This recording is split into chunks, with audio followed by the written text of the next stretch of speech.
Hey guys, I'm Denise. And I'm Lindsay, and we're born this gay.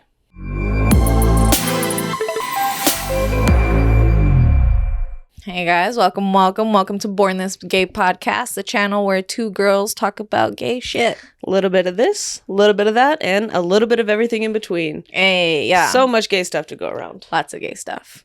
But today, we're actually going to list off a couple of places, if you love to travel, that you can go into the U.S. Yeah, guys, we're going to cover 3 different categories today. Those include beach, nature, or off the beaten trail, and then also city life. So, something for everybody, I'd say. Yeah, I'd say those are the 3 major categories. Yeah, guys, but before we get started, before we give you any of our research or we provide any value for you guys, just do us a quick solid and hit that subscribe button. Just ring it real quick. It's 2 fast. seconds. Yeah. Doesn't cost you anything. It's free. No spam mail, no rollover fees, no nothing. Just real quick. And then while you're at it, because you know you're going to like the episode anyways, just go ahead and hit that like button down there below. Yep. All of this can be done before we even actually start the episode. Just come support your fellow queers. Please. All right, guys. But yeah, so let's get into it. Me and Lindsay did a couple of we researched a couple articles, searched through Google, tried to come up with a pretty good list for you guys. If you are traveling to the U.S., you live in the U.S., you want to go somewhere else in the U.S., these are the best places that are safe, friendly, and you're going to have some fun. Yeah, for sure. We'll go ahead and start off with beach, but you want to kick things off? Yeah, I'll go. So, guys, whenever looking at beach, I couldn't find an article at all that didn't list a city in Florida. So I just made Florida my beach location because there's plenty of cities to travel to.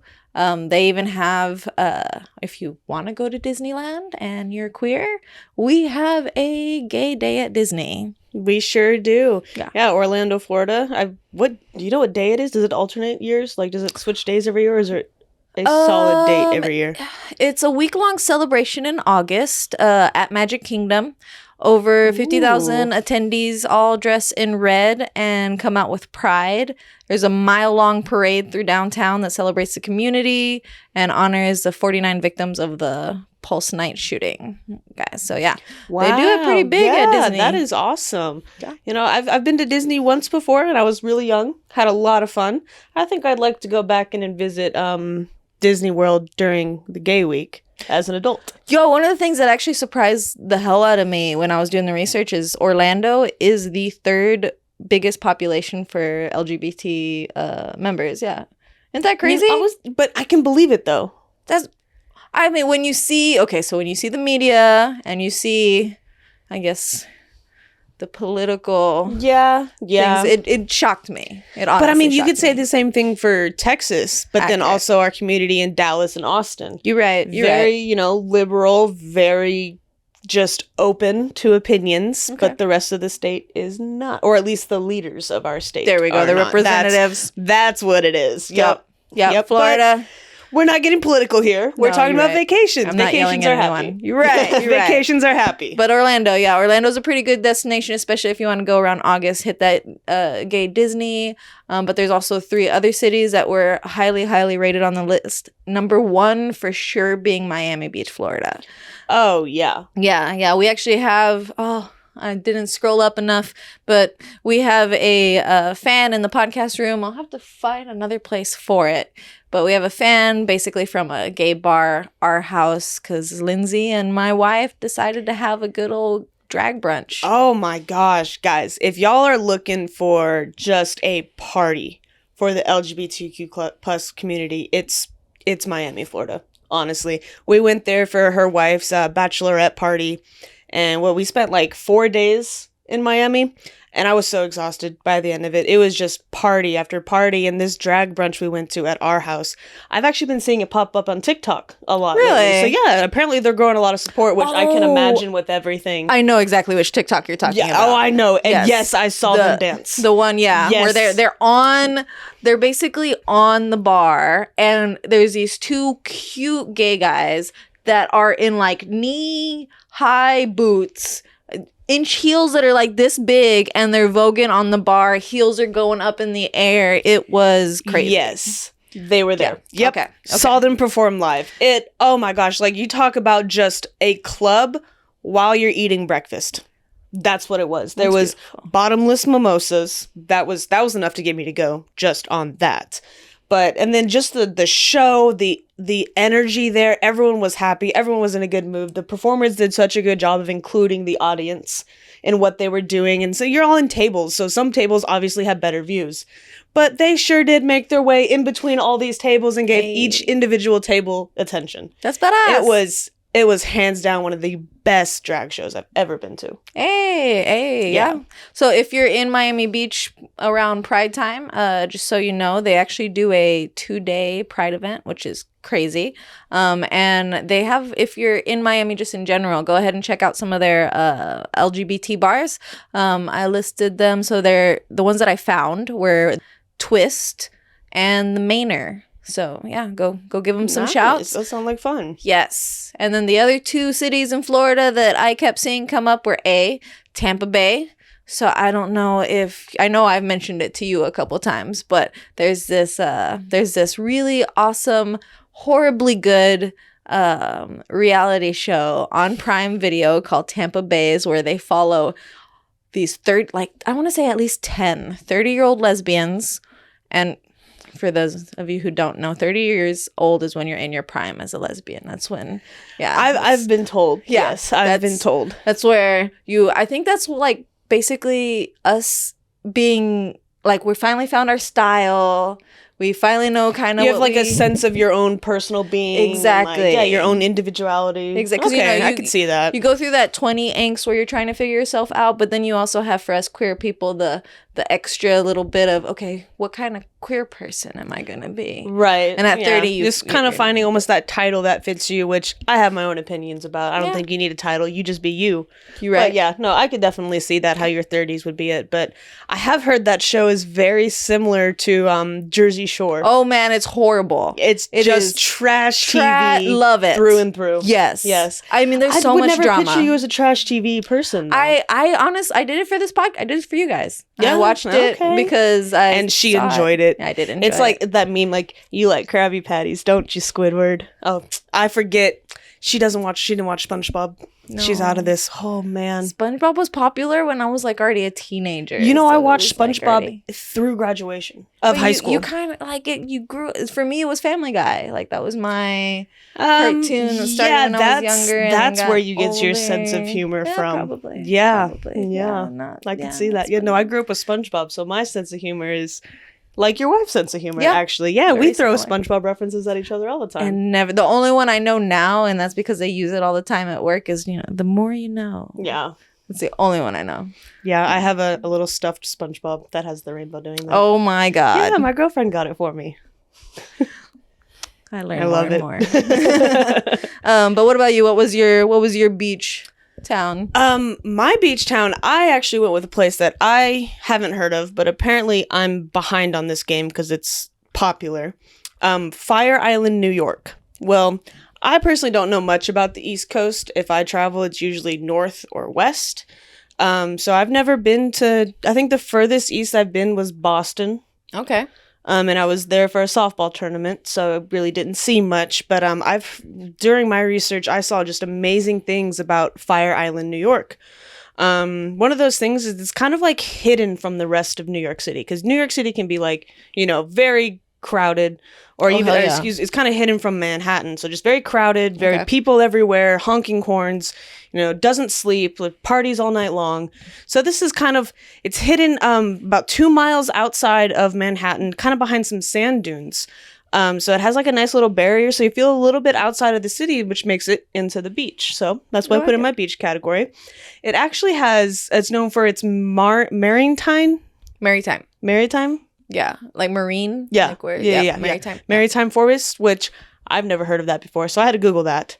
Okay. That is forests that grow even after getting splashed by the salty sea air, because they grow so close to the ocean, so they don't go tall, but they're more like thick bushes, and they are constantly splashed with salt water, and they still survive. Interesting. Yeah, so guys, when I tell you we do research, like I learned something new. That's cool. I did not know forests could grow off of seawater. I thought, fresh water. I did that science experiment in elementary school. That was my science project. Wait, what was your science project? I tested how plants would grow between fresh water, sugar water, and salt water.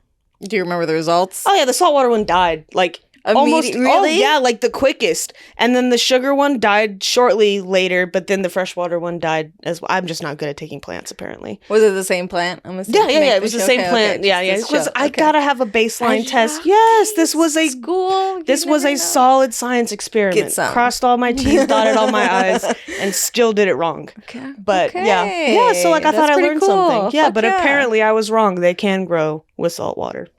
Okay. Yeah, but they are also known for their ultra modern homes. Not just modern homes, but ultra modern. The hell is ultra modern? More than just regular modern. Super modern homes. Some extra medium shit right there. Yeah, no, for sure. That's what Google said, so that's what we're going with. I haven't been. If you guys go, I'd love to see some pictures. Okay. But they have tons of LGBTQ plus friendly shops, hotels, and nightlifes. It's actually been known as a safe haven for the LGBTQ plus community since the 1940s, and it's been referred to as America's first gay and lesbian town. Wow. So a lot of people like go there to retire and just live out the rest of their lives in this little corner of the States and just be them pretty much. That sounds and a lot of nice. them own these said shops who obviously target towards our community. Beautiful. Yeah. So it sounds like a perfect place to go. What I got from this travel guide is they recommend you rent a house as a group. Or you can make a couples trip out of it and stay in a single room in one of the island's historic houses. And I've seen pictures of these houses. They look like they've been around since the 1940s. Like they're there, and they have a lot of the original architecture to it, and it just looks like a really nice little town there. Oh, it's badass. They also do have quite a few gay bars. The two I was able to find for sure names of was the Blue Whale and Ice Palace. But even so, it sounds like a decently small, close-knit communities. For them to have two gay bars, I feel like that's more than a lot of these other cities have. I travel all the time. Yeah, it's very rare to find a gay bar. For sure. Yeah. But special events, they have multiple throughout the year. One of them is the drag queen-led Invasion of the Pines on July 4th. Interesting. That sounds very intriguing. Invasion of the Pines. I'm curious now. Maybe they like run into the forest? Hey, actually, that sounds kind of cool. It sounds In very drag? Witchy, actually. Yeah. Like it is New York, I guess. Just okay. Yeah, lifestyles. Yeah. Interesting. All right, guys. If you've ever been a part of Invasion of the Pines, please send me a picture or DM below. Description, something. Yeah, because I didn't get much from this travel article, just what the name was. Invasion of the Pines. Yeah. Another event that takes place there is the Fire Island Dance Festival, which benefits... I mean, guys, this sounds like a place I need to go personally. Fire Island Dance Festival, which benefits Broadway Cares / Equality Fights for AIDS. Wow, that's cool. Yeah, so it's a charity dance festival. Interesting. That sounds awesome. And I bet you they have amazing seafood. Just anywhere at the coast. Fresh. Hell yeah. That's my favorite part about traveling to the coast. Oh my gosh. And like you get different seafood from which coast you're at. Yep. Accurate. So I've never had East Coast seafood. It's on a bucket list of mine. Okay. Some of the best sushi I've ever had was East Coast. For sure. I believe. I want to go to Maryland just for the food. Oh, I can see that. That's it. I don't care if we do anything else. I just want to go eat. I could see that. I will drive across the country to have dinner and then drive back. Ironically, that's why people from the East Coast come here. It's all right. They're like, we want big portions. Yeah, big portions. I've seen them Texas waffles. Bigger than your face. Accurate. You can get a Texas waffle at just about any hotel here in Texas. I remember coming to the realization that waffles weren't shaped like the state of Texas. Oh, really? You thought they were all shaped like... all the time. We always stayed in hotels growing up because we were always going somewhere. That's good. Yeah, and I always had Texas waffles because my parents never made waffles at home. That's great. Okay. Yeah, and then we got a waffle maker, and then we started making waffles at home, and I was like, why are they circle? That's beautiful. They're not all shaped like Texas. No, just us. Oh, yep. All right. Yeah, but that sums up my beach trip. Definitely adding that to my plans of travel. Okay, cool. Yeah, no, it sounded awesome. And I mean, I'm a New York girl. I from Texas, but I visited New York once and I loved it. And that's it. So. She's now from New York. Yeah, maybe. I'm not even gonna attempt an accent. Never mind. Sorry, I was so ready sorry. to hear it. Couldn't even try. She's gonna offend somebody. I would immediately, and you don't offend New Yorkers. All right. No. So for Off the Beaten Path, I chose one of my favorite places I've ever visited in the United States, and I chose Washington. And there's a couple different reasons. I do love the state Washington in general, but they do have an insane amount of state parks. Yeah. An insane amount of state forests.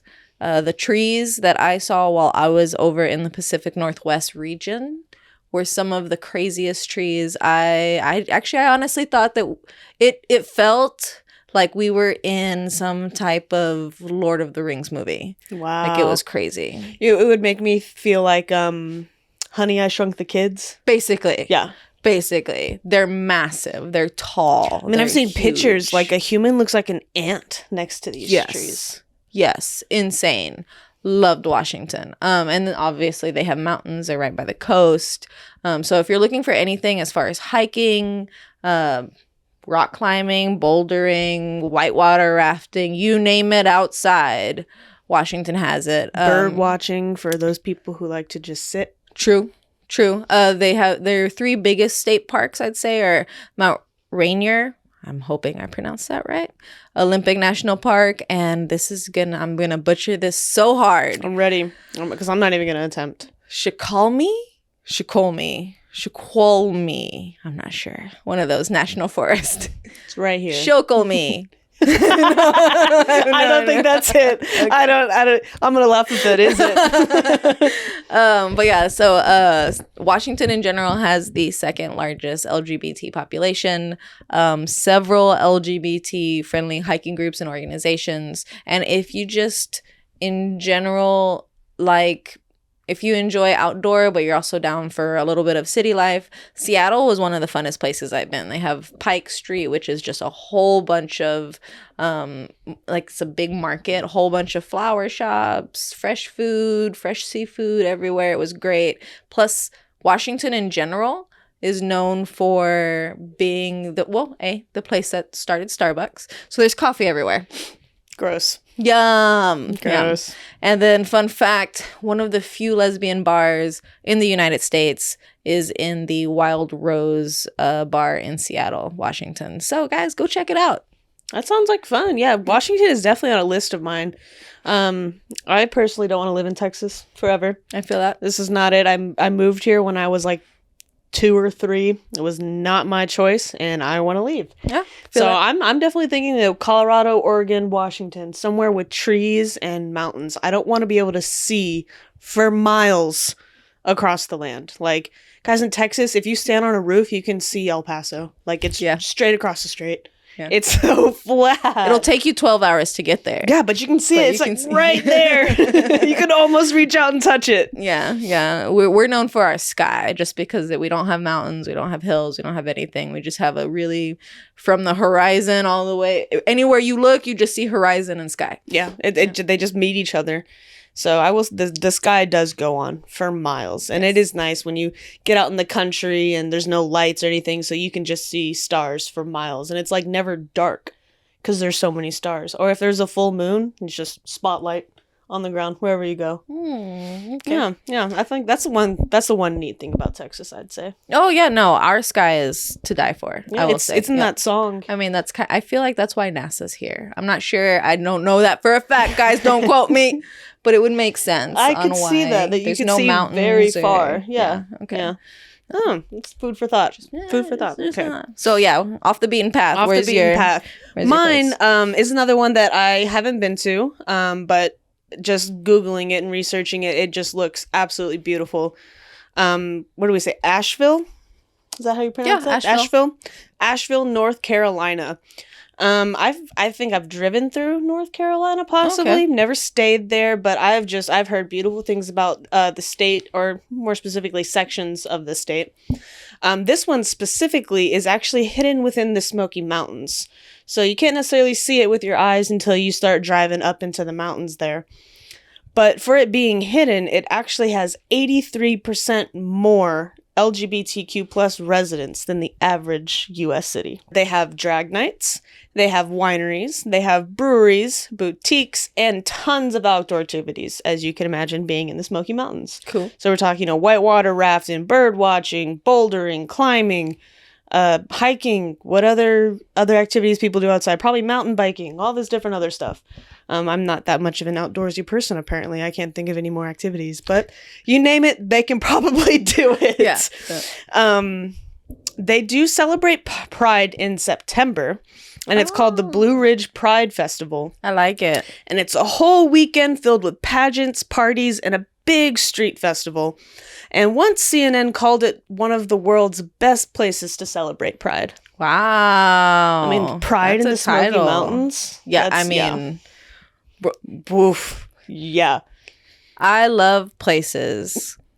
And Lindsay, I think it can agree with me. I love places where it's going to take a while for someone to come to get you.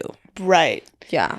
Like, to where you can shout as loud as you want, play the music as loud as you want. No one's going to hear it. Yeah. That's how we're going to die. Probably. That's it. Right. Be happy then. That being said, let's go ahead and throw a little safety tidbit here. If you guys do go to one of these off the beaten path activities, not necessarily one that we recommend or any of them, be sure to tell somebody who's not going with you where you are going, how long you'll be gone, and when to expect you back. Safety first, guys. For sure. Because we've been idiots. Yeah, hardcore. Hardcore. Yeah, I think I've traveled across the country without my parents even knowing before. Oh, I've definitely done that. Yeah, and that when I look back on it, I'm like, why would I do that? That's funny. Like, the two people who care about me more than anything in the whole world, why wouldn't I tell them where I'm going? I mean, just to be safe. Just the fact of our last camping trip where we were 3 hours away from cell phone service.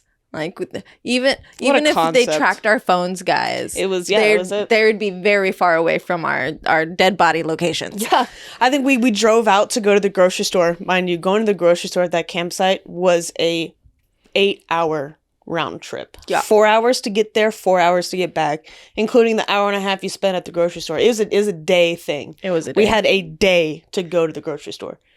I remember getting back to service and my phone starts blowing up with all these messages that I obviously didn't receive. And I get one from my dad and it's just like, I'm assuming you made it 4 days ago. And I'm like, yeah, I made it. Yeah. That was such a trip. Yeah. The first time me and Lindsay were by ourselves and it was my wife and 2 others who went grocery shopping on the first day.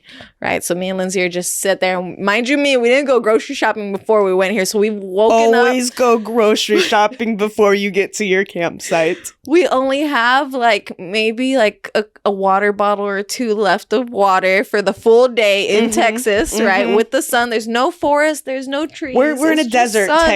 There's shrubs, but they're bare, so you can't even hide under them. And the only food we had were these little cocktail weenies. That was it. They were gone for 10 hours. So me and Lindsay tried cooking these little tiny cocktail weenies and then just and then Denise gives me my half of them because we're portioning, right? Because we gotta save our reserves in case we starve. Yeah, or they can't find us.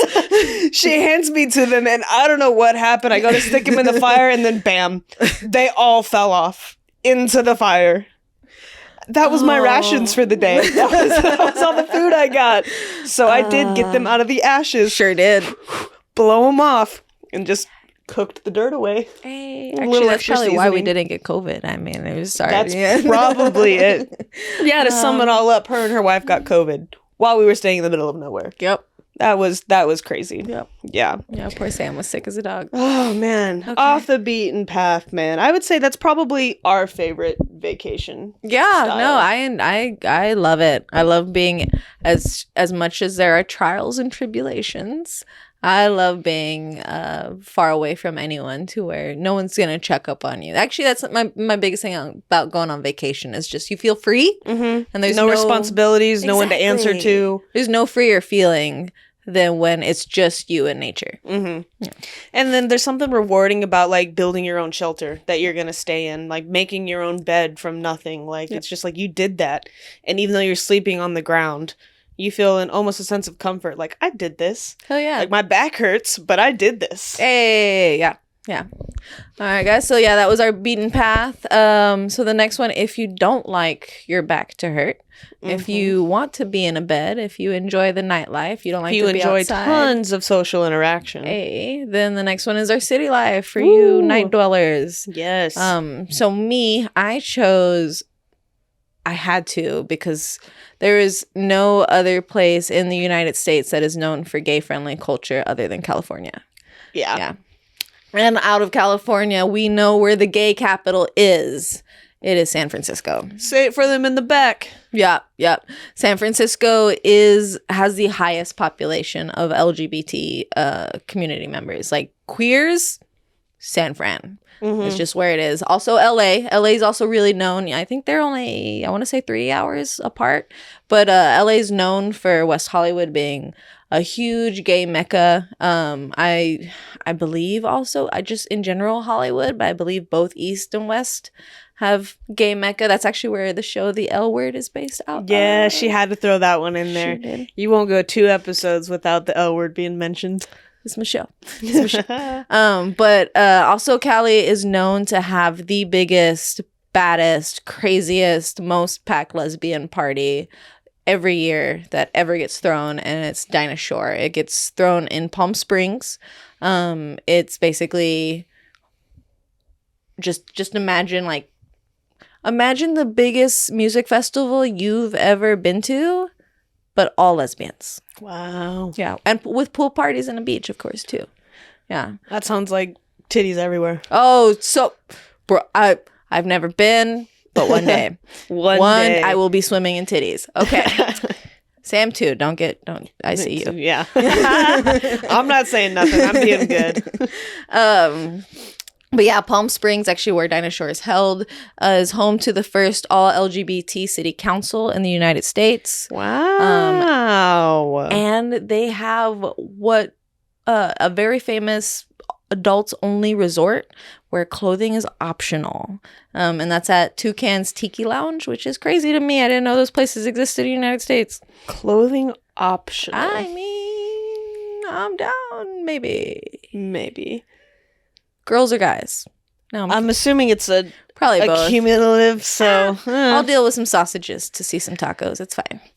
And then for those of you who just really enjoy the beach and the city life, San Diego is very, very diverse, but they have also another lesbian bar called the Gossip Grill. And I mean, guys, go to play on support. words. Yeah, Gossip Grill. I liked it too. Yeah, that's yeah. A little punny. Now, what about you? Where's your city place at? My city place, I had to. I mean, out of 3, I chose one that I've been to, and if I was gonna choose one that I've been to, it was gonna be Las Vegas. I mean, that Las Vegas just has that anything goes kind of reputation, Hell to where yeah. like no one looks twice at you. You could walk down the street with tighty whities covering your face, and you just like your eyes peeking out. No one's gonna look twice at you. Nope. They'll probably give you a quarter. They'll think you're asking for money. I was like, there's someone who's standing on the side of the street with a sign that's dressed even weirder that people are paying attention to. It was the first time I went on a trip, in a sense, solo. And I only say that because I've never in my life fifth wheeled. Oh, yeah. Okay. Guys, fifth wheeling She did. hardcore. So I went with 2 couples, right? I went with Sam and her wife. Then we went with this one other couple. One person in each couple was celebrating a birthday. Yep. And me, newly single, just turned 21. I'm like, I'm going to tag along. That sounds like fun. Y'all are going to Vegas? Okay, Woo! I don't give a fuck. Let's go. do it. Yes, I've never been to Vegas before. I don't know if I can ever go back to Vegas. Huh. In the week that we spent a week there. Don't ever spend a week in Vegas. While we were there, I spent my rent plus my rent plus, which I'm not even going to say how much money it was, but it took me 6 months to recover from that. And then COVID happened. So, like, I feel like I'm almost still trying to get back on my feet from that trip we took in 2019. Wow. It's 2023. Hilarious. Yeah, Vegas was not smart for me, but I had so much fun. If you guys plan on going, highly recommend it. There are so many different hotels, and some of these hotels even offer a multitude of services benefiting our community. So you can go up to the concierge and you can ask them to recommend different gay clubs, gay-friendly bars, restaurants, best nightlife, just things like that. Like, they have different services to help you have the best experience that you can there. Pride there takes place in October. Don't know much about it. Didn't get much research on it, but I mean, it's Vegas. Their Pride should be pretty awesome. Oh yeah. And then just like, just the acceptability that I felt being there. That's why I recommend it to almost anybody, especially if you're looking for a nightlife.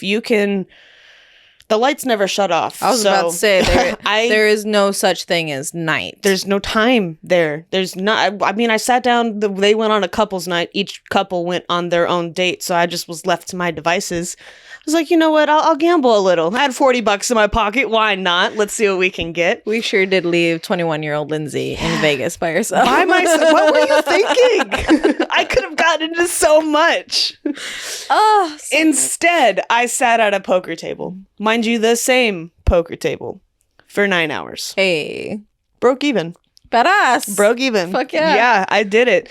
But I sat there so long to the point, if you don't know this about Vegas, as long as you're gambling, oh yeah, the drinks are free. Yeah. What? Free alcohol? And all you gotta do is tip the girl every time she comes around. The more you tip her, the more time she'll come around. And you can order anything you want. Free. Yeah. Mind blown. Well, I was sitting there from like, can I get anyone like, a vodka tonic, whiskey Coke? And eventually I noticed she coming by, I was like, can I get anyone a coffee? And I was like, coffee? What time is it? She was like, 6 a.m. And I was like, oh, can I have another vodka? She was like, yeah, of course. I was like, okay, cool. I'll take that. Oh, shit. Yeah. And then I walked out and I remember the sun being up. When I had gone in there, the sun was down. Oh, shit. But like the sun just wasn't rising. It was up. It was 11 o'clock in the afternoon and I hadn't gone to bed yet. That's great. So I'm like, okay. And then y'all are waking up. So you're like, let's go get dinner or let's go get breakfast. And I'm like, I haven't gone to bed yet. But breakfast sounds great. Let's go to Denny's where you can also get alcohol. Wow. There's 2 Denny's in the whole United States that have a bar. One of them's in Vegas. That's badass. That alone is a reason to go to Vegas. I feel like. Get your Grand Slam with your mimosa. With your mimosa. Yes. What? Yeah. And they had a whole bunch of different cocktails on there too that I thought were cool. Yeah. Yeah, but Vegas was definitely one of my favorite trips I've ever taken. Favorite, but one I probably remember the least of. I mean, I love Vegas. It's yeah. I have yet to go and do it like all out, balls to the wall. To the wall. There we go. There you go. I knew what you were saying. Balls to the wall. But yeah, one of these days, we're gonna have to go out there and only spend 3 days, but have some fun. Have some fun. Yeah. No, it's in my mind, but I'm thinking of that from my bachelorette trip. Yeah, it's fucking fun time. Yeah, and just go and just live it up for 3 days. Fuck yeah. That's it. 3 days. Fuck yeah. Yeah. Fuck yeah. All right, guys. So that ties up basically the little bit of educational segment of this podcast. The I don't even know what to call the first part. I mean, you take it if you want it kind of deal. Yeah. But I would, if you guys end up visiting any of these places just based on our recommendation, please share your stories down below. What was your trip like? What all did you do?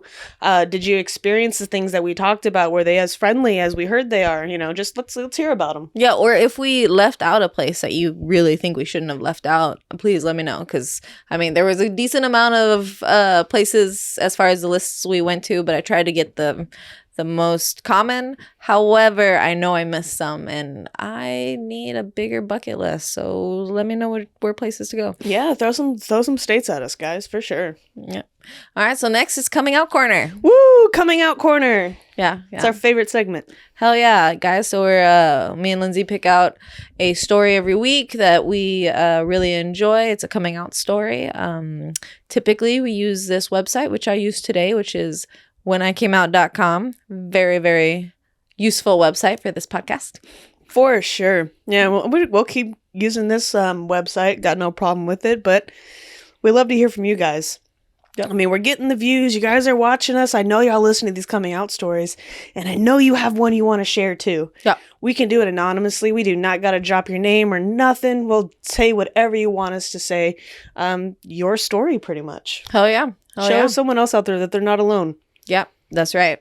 But till then, we do have a coming out story, or I have one today. This one is from a male who is gay, and he was 49 when he wrote this. All right. Let's hear it. Jump in. So, when I came out, I was a freshman in college. I came out first to a high school friend who carpooled with me to college. The next person I came out to was my grandmother. Now, wait. I'm just going to put it out there. You came out to a friend who you were carpooling to college. I wonder if it was a long drive, but risky because you could have lost your ride. But get some. There you go. I was like, where is she going with this? I got it. Yeah. Oh, yeah. But yeah, so the next person I came out to was my grandmother. Also risky. Yeah, I still haven't done that one. I was sitting at the kitchen table while she was reading the newspaper. She read a personal ad in the back of the newspaper to me. She said, "Can you believe they advertise this kind of stuff?" I took that as an opening to tell her I was gay. Hey, go for it. You shoot your shot. Yeah. Yeah. At any moment. She immediately said, "Okay, let's talk about this." We sat at the kitchen table and talked about what being gay meant to each of us. She was immediately supportive and spoke to me like an adult. Aw. It was the first serious conversation I can remember having with an adult. She asked, "Are you sure?" I told her I was, and we spoke about the difficulties I would or could encounter, which is, I would say, is pretty typical. That's usually... Yeah, it's more, I find like majority, not all, but I would say majority of the reason that a lot of parents feel a certain type of way about their kids coming out is because they know what they're going to have to go through. Yeah, yeah. It's not easy. I was about to say they've been around circles where they've heard, some type of gay bashing, and they're like, "Oh no, now my kid's gonna be in that." Exposed. Yeah, right. Yeah, so that makes sense. So yeah, I told her I spoke difficulties I would or could encounter. That conversation helped shape my acceptance of myself. It was a huge relief, and I felt like the weight of the world I was carrying was lifted off of me, and suddenly I was free. I was free to be me. That's good. That is good. And you be you. You be you fully. Yeah.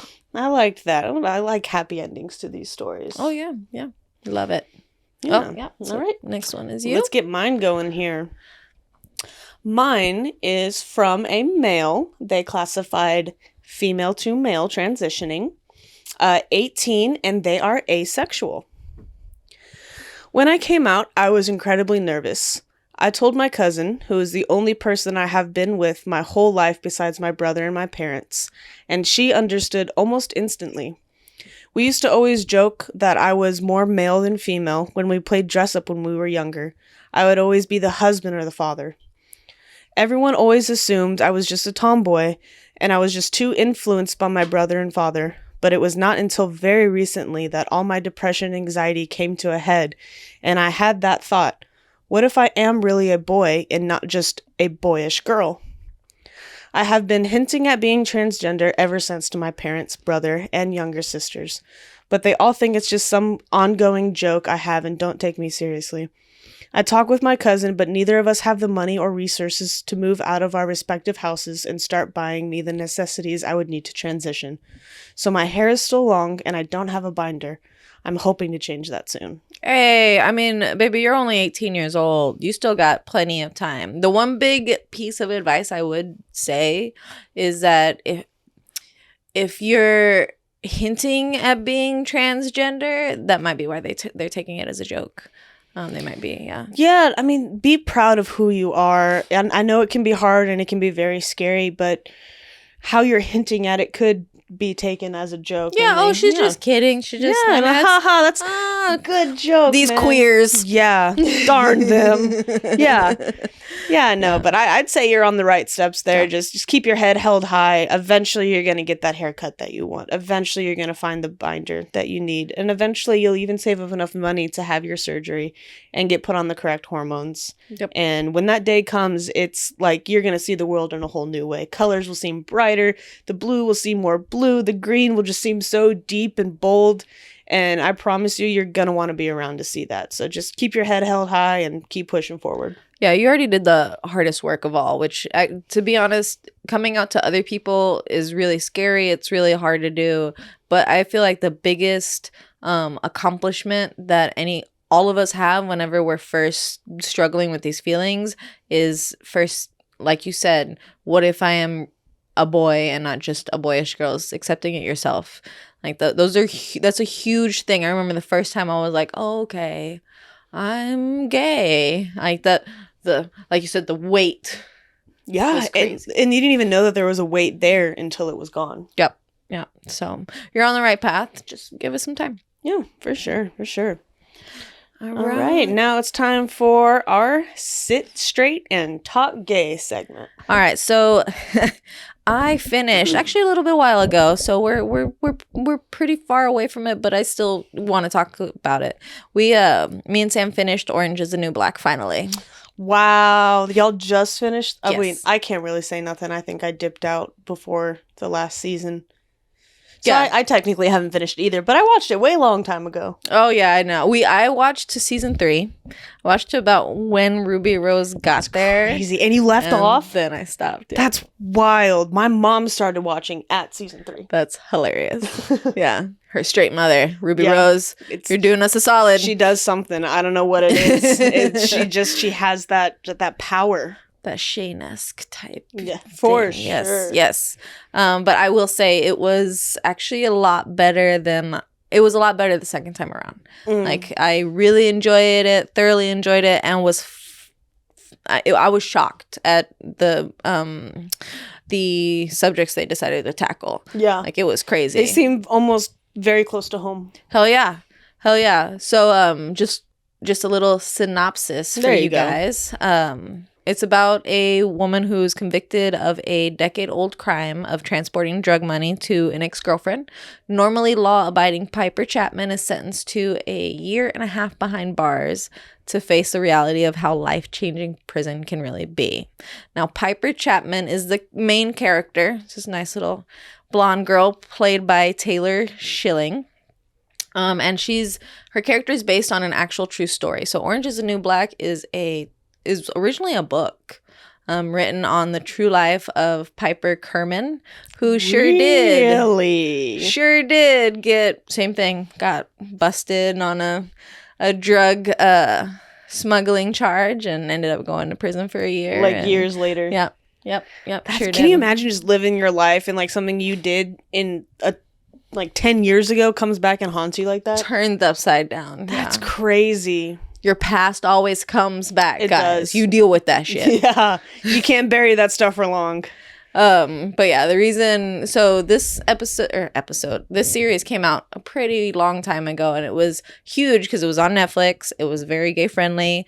Piper has an ex-girlfriend that she's in prison with, Alex Voss, and I was actually Alex Voss for Halloween one year. So did very well with the ladies. I could see that. Yes, yeah. Very easy costume too, guys. You just grab a tan nurse's scrubs outfit, right, and just throw on some glasses and you're solid. Solid black eyeliner. Yes. Just all the way out. I sure did. I messed the shit out of it up, but you got the point. But yeah, so Taylor Schilling, the actual the main character, the actress Taylor, she's bisexual. She just came out, I think, during the pandemic. For Pride Month, yeah. Nice. She's like, I'm bisexual. Good for her. Yeah, posted a picture with her girlfriend. And another one. Yes. We're working on you guys one by one. We're coming after the children. But yeah, a very big queer cast. We reference a lot of the cast pretty often in our episodes, especially Laverne Cox. We've mentioned her plenty of times before. Yeah. Yes, she played Sophia Brissett, extremely famous woman. Love Laverne Cox. There's also Samira Wiley, who played Pusey Washington, which I learned while doing this research. Guys, if you didn't know, if you're Orange is the New Black fans, Samira Washington. All right, so first, let's talk about Lauren Morelli. So Lauren Morelli is a writer of Orange is the New Black. When she started the show, she was straight. And then on the show, she discovered she was gay. Yep. Which is, I mean, Orange isn't, if you're going to do it, it makes sense. You're around a bunch of queers. Yeah. You're like, this seems... Like, no, I just like writing about lesbians. I'm not a lesbian. Yes. So after she discovered she was gay, she divorced her husband, which is... Collateral damage, man. It's sad. I'm sorry, but it just had to happen. Yes. Very classic lesbian, too. And then she ended up dating Samira Wiley. So they are together, and I believe they are married now. Wow. Yeah. Okay. Yeah. Good for her. And then the rest of the queer cast, we had Big Boo. She is, the actress is Leah Delaria. I hope I pronounced that right. I'm sorry if I didn't. But she was the first openly gay comic to appear on American television with her 1993 appearance on the Arsenio Hall show. 1993? Yo, the 90s was not a good time for queers. No. Yeah, so you clap. I wish I could clap with the microphone, but you guys wouldn't like that very much. Yeah, but yes, amazing. Big Boo. Get some, babe. Good for Loved it. Nice. Okay. And then some of the smaller characters we had was Abigail Savage played Gina. Ruby Rose. Ruby Rose played Stella, who only was one season. Oh, man. My favorite season. I could watch that season over and over and over again. I was so sad when I found out she was only there for a season. I mean, she is a very good-looking woman. There's something about it. It's them eyes, bro. Eyes are gorgeous. But at the same time, it's not that I'd necessarily want to, like, date her. I want to be her. Hey, I could see that. Hardcore, I want to be her. Plus the Australian accent. Yeah. So, but if she did come knocking on my door, can't say I would turn it down. Okay. Yeah, I mean, I wouldn't. We all have our celebrity freebies, right? In your relationship. Your fuck it list, yes. Yeah, I have like 3 of them, which obviously these 3 people would never come knock on my door, but she is one of those people. I mean, Carmen, if you're out there, I'm here. Yes. Yeah, you can knock on my door anytime. Okay, and then the other person I want to talk about is Natasha Lyonne. Now, Natasha plays Nikki in Orange is the New Black, and ironically, she has to come out as straight. It's so funny. Like, you have to give some big dyke energy to have to come out as straight. And it's your fault. I'm sorry, Natasha. You play a lesbian so well. How do you do it? You fooled me. Hardcore, you fooled me. Yeah. And I've also seen you in But I'm a Cheerleader, another queer movie. I've seen you in The American Pies. Like, I'm confused, man. I got some questions. You play gay way too well. What? Wow. I don't even play gay that well. And I'm gay. Yeah. Jesus. Yeah. Jesus. Yeah, you're fun to watch, though. But yeah, big queer cast. And then as far as like the topics, guys, that they covered, I was literally shocked. So in season 6, spoiler alert, they go to Max. The reason they go to Max is because there was a riot that started off of Pusey Washington. So Samira Wiley's character, Pusey Washington, she ends up getting killed by a guard. And the way she got killed shocked me. Yeah. Because this was recorded before 2020. Mm-hmm. And the guard basically was exactly what we saw with George Floyd. Like he stood on her back, wait, and then at one point she just stopped breathing, and I was just like, holy like. And you're watching this for the first time after this happened in real life to an actual human being, right? Yes. But this was written before that. Yes. I immediately grabbed my phone. I was like, no way in fucking hell. Yeah. And yeah, it was written before. And I was like, how? What? Like, there's... But that, I feel like that just shows you that it's not the first time this has happened. There's something wrong with us in America. Yeah. If a writer can literally predict the future because it happens so often. Yeah, it's like, it's a well-known thing almost. And that's absolutely disgusting. Gross. Hell yeah. Hell yeah. Yeah, no, but her death in that show almost made me stop watching. Oh, and I think see that. I did stop watching shortly after that when they went to Max. You did say that. Yeah. Yeah, so she was one of my favorite characters. Just the energy she brought to the show, and she was always in a good mood, and she always was just, helping somebody. Oh, yeah. Yeah, she was just such a good character. And then they just kill her in one of the most horrible ways imaginable. Yep. I felt that so hard. Oh, yeah, the whole situation was horrible. It was a really good topic that the writers of Orange is the New Black decided to... Yeah, they really made you feel for somebody and then just killed them off. Oh, yeah. That's mean. Yeah. Can't do that. And they covered other pretty serious topics as well. In the last season, they do basically the containment camps, the ICE containment camps that, we're dealing with immigration. So I was learning a lot about how, it sucks being in prison.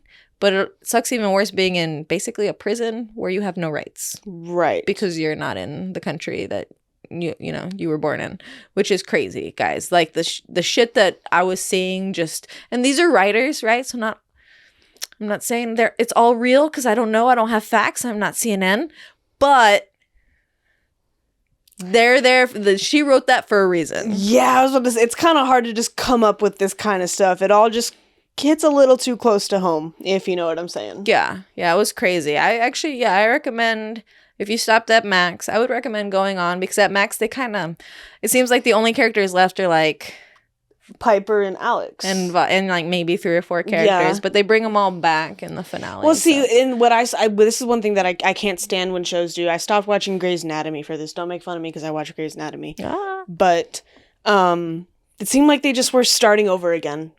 Like, they ran out of subjects, so now we're just going to move them prisons, we're going to separate them, and then start all over again. No. Is kind of the vibes I got, and I can't stand it when shows do that. Like, if you ran out of stuff to write about, sum it up. Just end the show. But yeah, it was a good show, guys. I would rate it 1 to 10 stars. The whole series, I'd probably give it a good 8. Yep, I enjoyed it a lot. But yeah, that was my update. Do you have anything that's going on? Yeah, so I guess my update for you guys is I'm kind of like, I'm just dipping my toes in the water, I guess you could say. But I'm working on building up the courage to propose to my girlfriend. Ooh. I have to say that a little quietly because she's downstairs. Yeah. But, so, that being said, I like to consider myself a little bit more of a traditional person. Okay. So, I talked to my parents, my mom and my dad, and then my sisters. And, I sat them down and I asked them, how would you feel if I asked Issa to join our family? Like, do you like her? Do you think, that she would be a good addition to our family? Would you, see her being a part of, like, our family adventures and everything, now until the end of time, pretty much. And I just got amazing feedback across the board. Like, good. my middle sister, she gave me the funniest reaction. I pulled her and both my 2 younger sisters into the room. And after I told them, my middle sister looked at me. She was like, right now? Like, I'm not ready for this. And she's like, started to cry. And I was like, no. I'm not going to drop on a knee right here, right now. I was just asking if it would be, like, cool with you, Oh, yeah. So I liked her reaction. That was funny. My mom started to cry and just gave me a big hug. Aww. And she was just so happy. And then a week after I told her, I get a whole bunch of text notifications from her. I'm like, what? My mom is blowing up my phone. It's all these different pictures of engagement rings. She's like, do you think she'd like any of these? And I'm like, I'm supposed to be shopping for the ring. But it's really cool to just have the support, just from my family. But that being said, I talked to my dad as well. And I mean, I feel like we all have dads out there who aren't necessarily the best at showing their emotions, you know. Just guys in general, they just, you know. So he went more the kind of protect yourself kind of route, like you're my baby girl, make sure you're, you know, make sure this is the right decision, like you're still young, like take your time, like no need to rush into anything. And I'm just like, Dad, like I know, I've thought about this, like marriage scares me, honestly.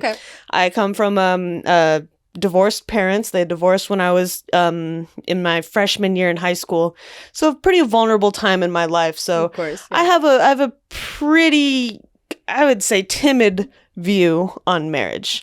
It's kind of scary loving one person for majority of your life, or sticking with one person for majority of your life. That's you have to really like that person, and I don't usually really like people. But I just so happen to really love this person. So, I mean, I feel it deep in my gut that she's the one. So even after all my dad's like warnings and the lecture and the precautions, I don't have a doubt in my mind. I mean, in all fairness to your dad, if something were to happen at any point in time and it didn't work out, he would have regretted not saying those things. That's true. That's true. Yeah, so protection, maybe girl. I mean, that makes sense. Yeah. So I just thought it was funny, the difference between, you know, the girl side of my family reaction versus him. But also him and my stepmom came in and surprised me at work one day not too long ago. And I was talking to her and I was like, hey, you know, did Dad tell you? And she looked at him like, tell me what? And he was like, oh, no, I didn't tell her. And I was like, you didn't tell her? And she was like, you didn't tell me. And I was like, okay, I'll tell you. I got you. I'll fill you in. So I told her as well. She screamed so loud. Everyone in the store turned and looked at us to make sure we were okay. And my dad's like, shh, we're in the store. And she's like, but that's so exciting. And like gave me a big hug. And like she started to tear up. And I'm like, that's literally just the reaction difference between a male and a female. Like to the core. But, you know, I was just kind of was in my head, in the back of my head, that my dad, like, where he seemed, you know, happy for me, it wasn't necessarily the reaction that I was wanting. You know, I'm telling you, like, your oldest daughter is, you know, thinking about getting married. You'd think, be a little bit more emotions, I guess. But, just a couple of days ago, I actually got a text message from him, and he just said, you know, I'm excited for your future life journey with Issa. Just know that I love you and I'm proud of you, and you know, just whatever the future holds. See through text message. Yeah, and just have to give that's his what medium. It is. It was like a little space. Yes, exactly. It was a text message, and 2 weeks later, but we got there. Yeah. So I mean, it all came around full circle. So now I just now the next step is going to be to buy the ring. Yep. And then I got to go talk to her parents, obviously. I'm not just going to ask for their daughter's hand in marriage without talking to them first. Yep. But every time I go over there, they give me their blessing and pretty much ask me, why haven't you done it yet? Aww, so I have a feeling I'm going to go ask them, and they're going to be like, we already said yes. What are you doing here? Go ask her, kind of deal. Yeah. But so taking baby steps. So we'll see, probably, I'd say in the next 2 to 3 years, I'm gonna be married, I'd say. That's what a crazy concept. Yeah. I mean, to be honest, it doesn't really change anything. Yeah. But it's nice for those of you who are anti-marriage, because I used to be that person. Remember, we're gay, and we just got this, right? And they're kind of trying to take it away from us right now. So I mean, take it seriously. And B, the thing that I realized whenever I was signing that piece of paper, because a lot of people call it a piece of paper, is you're deciding who gets to make the decisions for your life if you ever become, you know, unable to do exactly. And same thing with if we ever have kids together. I mean, marriage solidifies. There's a lot of legal protections that you get whenever you are married that are, especially in the medical industry, that are very important. I mean, they can now be put on your insurance. Yep. You don't have to testify against them in the court of law if something were to happen. Yep. That's a plus. I think the best advice I've got, just with like my fears, like, you know, 20 years from now, what's it going to be like? As long as neither one of y'all stop trying. True. Nothing bad's going to happen. True. If y'all both try, and that's all it's going to take. Just don't ever stop trying. Don't ever going out on date. Don't ever stop going on dates. Don't ever stop bringing home flowers. Yep. Don't ever stop cleaning the kitchen, cleaning the bathroom. Just random things, small things that you think don't make a difference. I can guarantee you, to your significant other, they may mean the world. No, one thing that I've always, or at least always tried to live by is, you should treat her the same way that you did whenever you were trying to get her. Mm-hmm. So if you keep chasing your wife, and I'm not saying by like, if they're treating you horribly, you keep chasing them. No, if your wife is still, or husband, is still the same amazing person they always been and they treat you really well, I mean, to me, you should always be trying to fight for them, impress them, basically show them that I'm courting you. Yeah. Always. 100%. All the time. Yeah. For the next 100 years, if we live to that, I'm going to be courting you. Yep. Mm-hmm. Yep. I'd say that's a pretty solid note to leave things on. I'd say that's a good way to end it. Yeah. We're talking about forever love. Yes. Oh, we are gay. Yeah. We're very lesbian. But yeah, guys. All right. Well, that pretty much wraps up our episode. I hope y'all got some value out of it. For sure. And then if you were too lazy to do so before, go ahead, hit that like button. While you're at it, go ahead, subscribe. We are a little inconsistent with our uploads, which is fine. We all got lives to live. But y'all go ahead and turn on those notifications. That way, whenever we do drop an episode, bam, you guys are notified, and we got one waiting for you. All right, guys. Well, with that being said, I hope y'all have a really good rest of your week. Or whenever you watch this. Yeah. All right. So I'm Denise. And I'm Lindsay. We're Born This Gay, and we'll see you guys next time.